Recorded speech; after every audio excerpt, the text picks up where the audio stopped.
Brendon, hi. Really nice to meet you. Likewise, Jeff. Very good to see you. Thank you.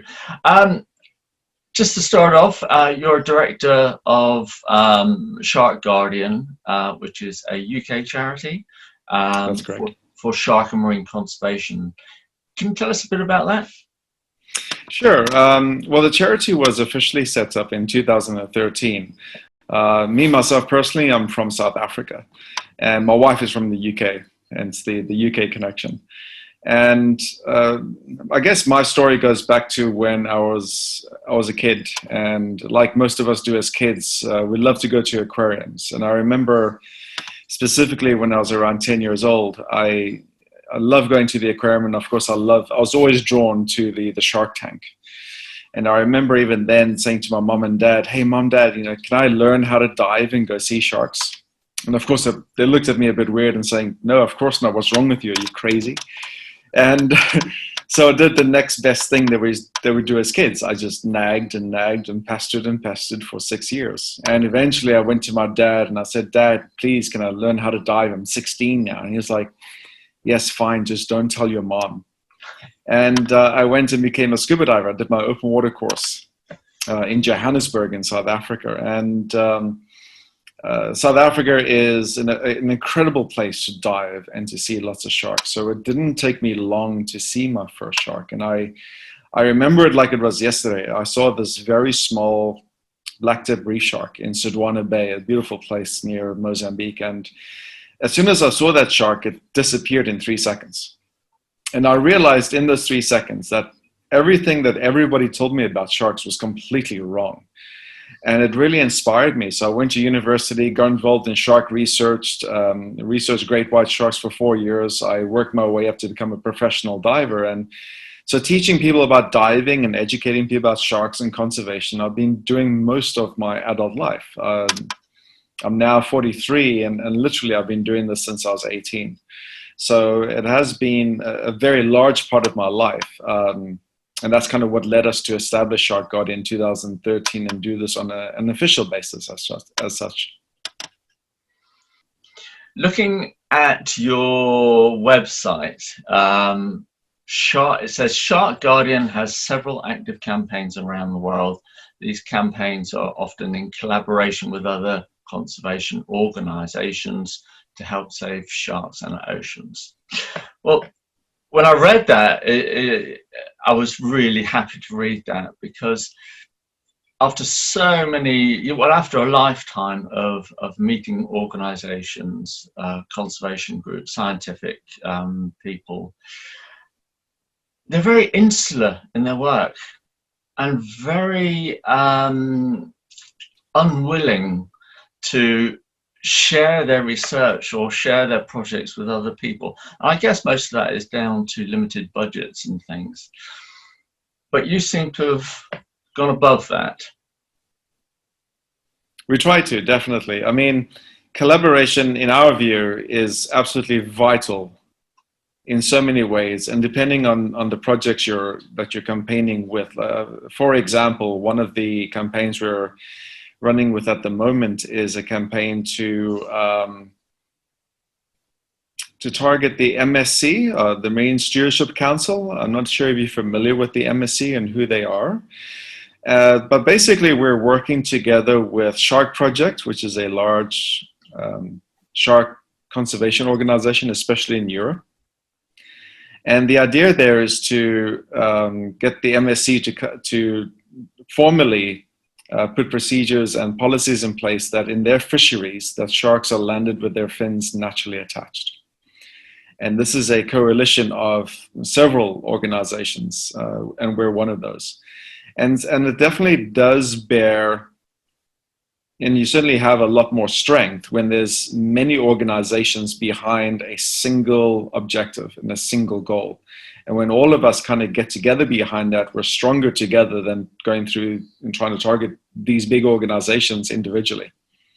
So collaboration is key. And like you said, there are so many times when organizations seems to want to go at it alone and keep within their bubble, and that's it. But we found that collaboration, you achieve a lot more that way. Yeah, absolutely. It's very frustrating not to see more of that kind of thinking with it. Um, and on from that, also throughout the years, one sees so much data collected, so many facts. And it's just like science is really just documenting the extinction of species rather than taking effective steps to conserve it. Is that still the same now? Um, I can, well, personally, one of the reasons why I switched from doing research to going into education and awareness was exactly that. And as much as I enjoyed the research, and it is, the research is valuable to collect data to influence policy change. However, I really felt there was a need for awareness to get your hands directly involved in conservation work. And that's for us a really big part of what we do. So apart from the campaigns that we run, I would say most of the time what we are doing is we approach schools and community events to go in and directly give presentations and educational programs about sharks. And we love that the most. And we've been doing this throughout my professional diving career and a researcher career.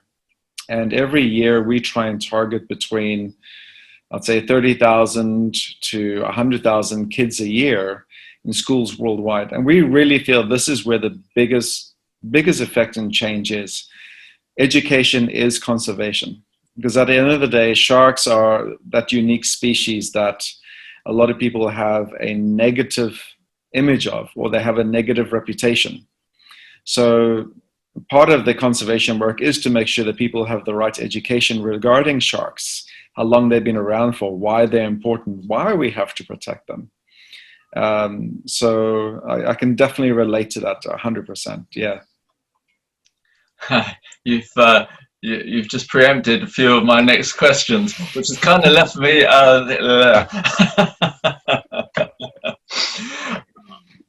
On the news charts, one always hears bad news. I very rarely, if at all, I can't remember the last good news I heard. I mean, you get little pockets of it around the world, you know, where individuals do amazing things.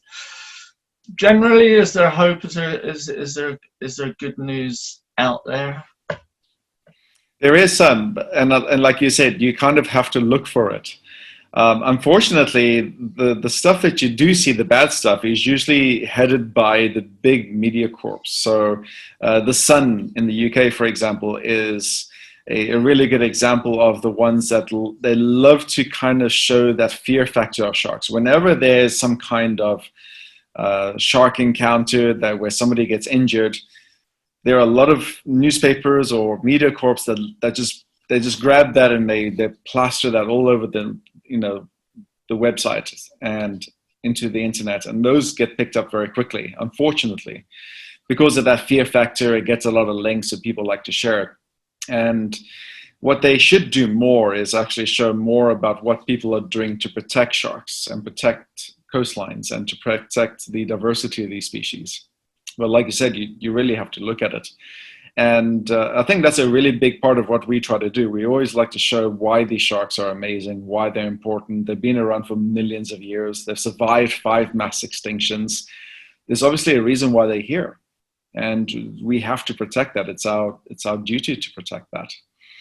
Like you, I'd love to see lesser than negative stuff. And we should really be showing more of the positive stuff, because that's the only way the negative reputations of sharks ever going to change. Yeah, it's a double-edged sword. The bad news, although it's extremely truthful and important to get out there.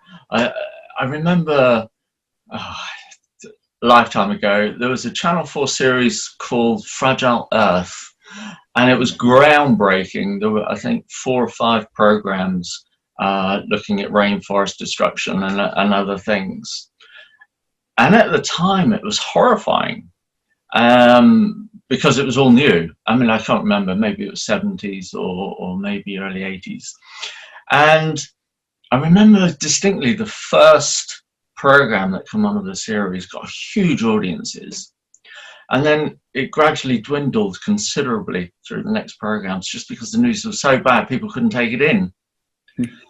And so I'm sure it inspired a lot of people to get into conservation work, but it also had a very negative effect. And that's a very tricky one to overcome, I think. Yeah, it really is. And it's about finding that balance, which is very, very important. And I think that it's also important to look at educating people on why sometimes there are the negative stuff. Like I spent many years researching shark attacks worldwide. And sometimes by just telling people that, you know, sharks are beautiful, they're great, it's not always enough, because in the back of their heads, they're still like, yeah, but they still got big teeth and they still do this. So I've loved going into the case studies of shark attacks and really point these things out. And I think simply one of the key facts that we get across is that, you know, there's millions of people going into the ocean on a daily basis in many places where there are sharks. If sharks did actually bite and eat and kill people, why is there only 2 deaths a year as recorded in 2019? Why isn't there hundreds a week? Why isn't there thousands a month or tens of thousands a year? And the fact is that sharks actually don't eat people. And that's where the media gets it wrong. Often the media says, man-eating shark. Shark ate person. They never eat anybody, ever. Sharks are very much like dogs. Dogs don't eat people. Dogs bite people, especially if you pull them by the tail or do something like that. Sharks are kind of the same. You really have to be in the wrong place at the wrong time, doing the wrong thing for a shark to bite you. And even then, they do everything they can to avoid you. So it's very, very important to make sure you stick to the facts. And a lot of the scientific data is available for us to look at case studies when it comes to shark attacks. And I can guarantee you that 99.99% of all the shark attacks that happen worldwide have very, very logical reasons and explanations to them why they actually took place in the first place. And as long as we pay attention to those rules and the reasons why those shark attacks happen in the first place, you're incredibly safe in the water with sharks, even large ones. So when we kind of look at the negative stuff, it's important to really delve into that and look exactly what happened. Yeah, indeed. I find diving with the sharks is I don't get to do it very much now, but they're just highlight of my life. I mean, you're on the edge with your adrenaline, and you're never 100% sure what's going to happen, but you know you're pretty safe, really. You know, as you're saying, doing everything right, and then but it's good, it's great, and you come out and you think, that was amazing. That was just it never gets old. It just, you know, hundreds and hundreds of thousands of dives later, it doesn't get old, does it? You can just dive again and again, and every time, even if you see a small shark, it's just like, oh wow, how cool is that? Yes, it's true. Absolutely. Just on another aspect of this, I mean, why is it you think that humans, us human beings, are happy or content to cause pain, stress, kill species that we either don't understand or don't like, and sharks, of course, being one of those? Wow, it's a tough one. I personally believe that as a human race, I find ourselves extremely arrogant, that we feel that we place ourselves as gods on the planet and we get to decide what lives and what dies. And I find that extremely barbaric and extremely arrogant. Coming back to sharks, it's like they've been around for 400 or more than 400 million years and survived these several mass extinctions. And only now, for the very first time, they're threatened by something that isn't a natural extinction event. It's by another species, and that's us. And at this point, we've already driven a third of shark species to a point of possible extinction. In some places around the world, we've already decimated populations by 90 to 99%. And that's what we've done. It's not just like some kind of national event. And then it's not just sharks. Look at what we're doing to terrestrial animals. And I bring this up because when we go to schools and we talk about sharks and why people do shark finning, it's like, well, we're killing at a minimum 183 sharks a minute, right? And we're finning these sharks. We're cutting the fins off. We're throwing the bodies back into the ocean. What's the difference to that, to killing a rhino, a poacher shooting a rhino and cutting off a horn, and taking just that one piece of that animal that supposedly has more value than the rest of it? What's the difference?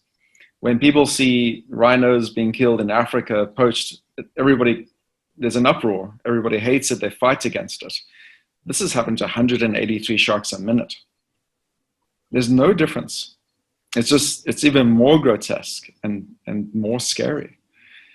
And I hate that. And I find that one of the reasons why we keep doing what we're doing is we've got to try and rein that back in. We've got to keep stopping this from this continuing, because otherwise there's just going to be nothing left. There's going to be no sharks left.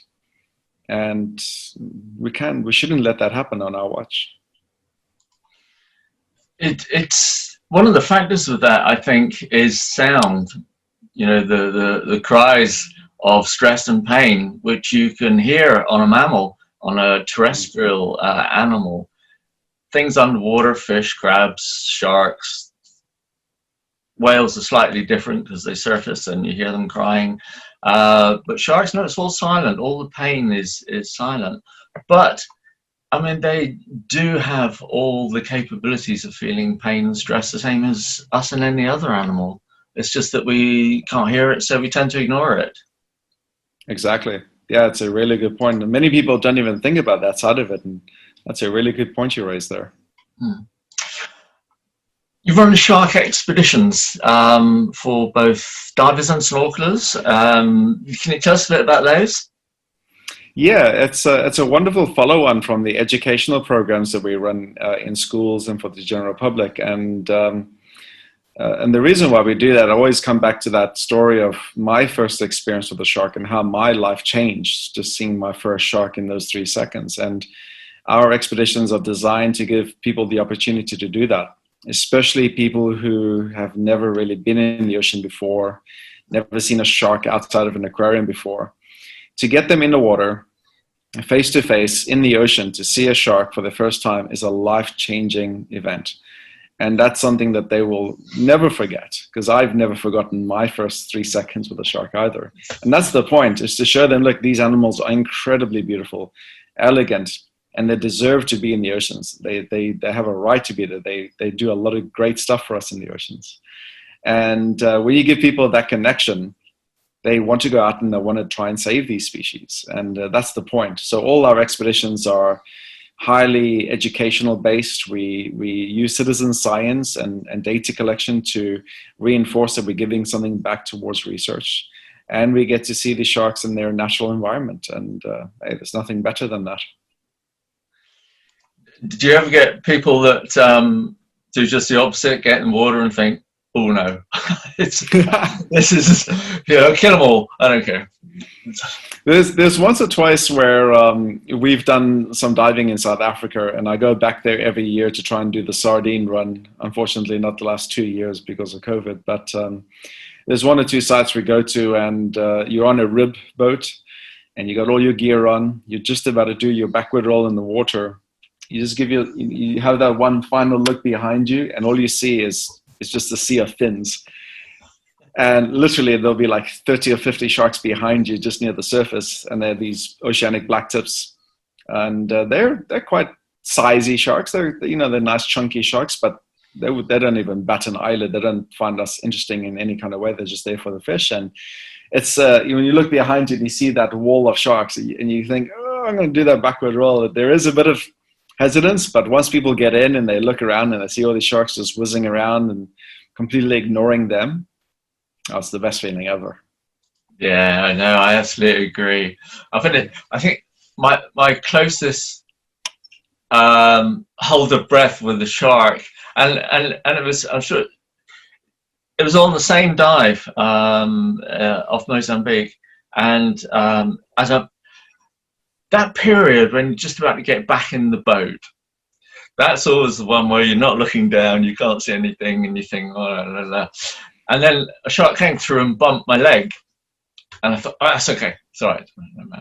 And then one actually grabbed hold of my fin, took a really sharp pull at it. And I thought, you know, that's never happened before. And then somebody on the, one of the biologists said, oh, you've got blue fins. They always go for blue fins. And I never heard this before. Anyway, I changed my fins that dive. So I took black fins. But have you ever heard that before? I mean, I've had that. I noticed that when I'm trying to get back into the boat, you know, when you're kind of giving yourself that last pull up and you have to kick really hard to get back in the boat. And at that time, your fins are kind of splashing the surface and you're making that extra noise, that extra motion in the water. That's when I found I've had 1 or 2 bumps up my fin. But apart from a couple of bumps, no, nothing at all. I had an experience, I think it was 3 years ago, diving off Plattenberg Bay in South Africa. And there's a one dive site where there's this huge peninsula and there's a huge seal colony. And it was a seal dive where you kind of go down to 3 or 4 meters and look at seals. But as we did the backward roll off the boat, I had a juvenile great white shark just come to the back of us, me and my buddy, had a quick look at us about 3 meters off, turned and swam off. That was quite an exciting little, like 30 seconds into our first dive. Yeah, absolutely. My goodness. Earlier you just briefly mentioned citizen science. I mean, today, with all the easy communication, the ways of, you know, mobile phones, gathering data and stuff, do you find citizen science helps you a lot? Are many people involved in helping you that way? With technology today, it makes collecting citizen science and data so much easier and much more accessible than it was just even 3 or 4 years ago. One of the citizen science projects that we collaborate with is something called eOceans. And it's something that we've been field testing with dive centers around the world on a manual basis, where we get people to record the observations manually and physically, either out on the dive site or on the boat or when they get back to the dive shop. And it started as a shark-focused objective, but then we kind of branched out to looking at sharks and turtles, marine mammals, human impacts such as garbage and boating, fishing, anything like this. And the researcher behind it, who is based in Canada, she came out here to Thailand and we kind of brainstormed it a little bit, and we thought the best way to do this, to collect a baseline data of information, was to grab the new century and go into an app-based kind of research project. So it really makes it accessible to almost every single one. And by downloading that app, which is functioning right now, you can, whether you go walking on the beach or kayaking or snorkeling or diving, you can record observations of marine species you're seeing, as well as human impacts. And once we start getting a global database of this information together, that's in 10 years' time, we can look back and see what people were observing 10 years ago and to what we're observing now. And we can kind of look at what those impacts are and what policies can be put into place. So that's the kind of bigger picture with it. And by going app-based was certainly making it more accessible to absolutely anybody. And I love that, because you don't have to be a marine biologist or a researcher to be able to give something back. And simply by just recording the observations is helping the real scientists and the people behind it gather the information they need that can possibly change policies later on. So it's giving power to people who love the ocean generally. Yeah, it's terrific. Do you get very much stuff from the UK? Not so much from the UK yet. We are kind of trying to get some organizations in the UK more involved with this. One of which is Basking Shark Scotland, based out of Oban, who go out and do their visuals on the basking sharks, and all the other marine life they get up there is amazing. So we're trying to get them to look at using this app on a more regular basis. although they already do some of their own research. And the nice thing about this app is that it doesn't really matter if there's another research project taking place anyway, because the data can still be put onto this app-based platform where it is shared within the scientific community. So it's about collaboration again. So we're trying to touch base with more organizations and communities in the UK to start implementing this, and especially in schools when we talk to kids and we say, next time you go to the beach and you see some whales or something, download the app and use your dad or mom's phone and, record. Yeah, brilliant. Yeah. And you can sit, there's so many pairs of eyes out there looking all the time now. I mean, the data should be fantastic, really, if people can take the trouble to do it. That's the thing. Absolutely. And we were testing it first with a lot of dive centers here in Asia, specifically where I'm based right now. I'm in Thailand right now. And we were, for the last 4 or 5 years, working with dozens and dozens of dive centers in Thailand and Indonesia to kind of get the ball rolling with it and see what's the best way to field test this app. And we got it to where it is now. So it's been a great work in progress. What's the for you the realistic scenario now for the marine world, for our oceans for the future? There's not only one solution to all the problems. It's going to take a collective amount of effort in a lot of different areas when it comes to marine life protection.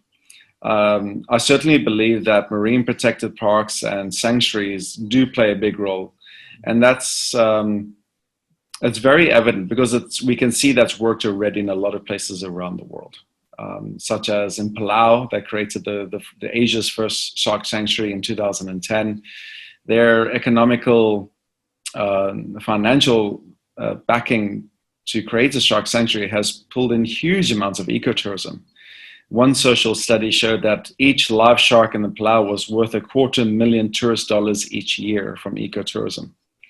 And that's showing the value of these animals alive rather than being caught dead and sold for $100 for a body of a shark and then that shark's gone. So by having these sanctuaries put in place and showing how ecotourism is valuable and important, I do believe that is a huge way forward, because that also provides an alternative income for people who would otherwise go and fish and kill those sharks too. So that, for me, I believe is very, very important, which is why we love the expedition diving side of things, because again, by taking people diving to see sharks is conservation. It does help to protect these animals in those areas. With that, and also with to combine with big policy change and enforcement at top levels, that is the only way it's going to work. Yeah. It's been brilliant talking to you, Brendon. Thank you very much for taking the time to do this. Sure. If people want to become involved in either your research to help out the charity in any way at all, what's a good way for them to start, do you think?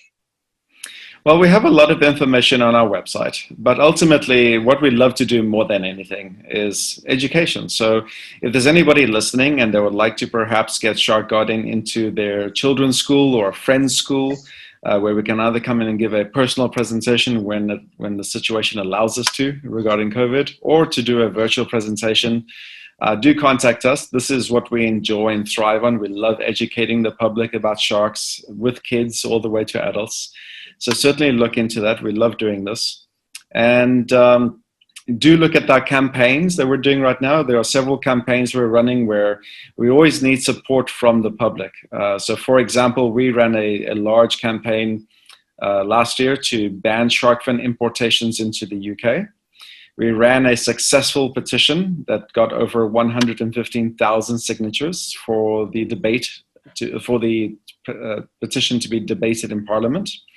We're still waiting for that to happen, but we do have multiple government responses already from this, so it's very, very exciting. You can still continue to support that by going to our website and having a look at our campaign called Finspire Change UK, where you can you can download or buy postcards to send to your local MPs. You can tweet your MPs. You can write template letters to your MPs.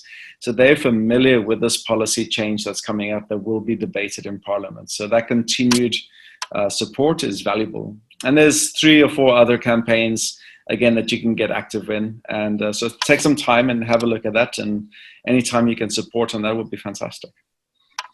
Oh, excellent. Thank you. Thank you for that. Brendon, once again, we'll stop there. Thank you for everything that you've told us, and hopefully catch up again someday. Anytime. Thank you for having me. Thanks, Brendon. Bye. Take care. Bye.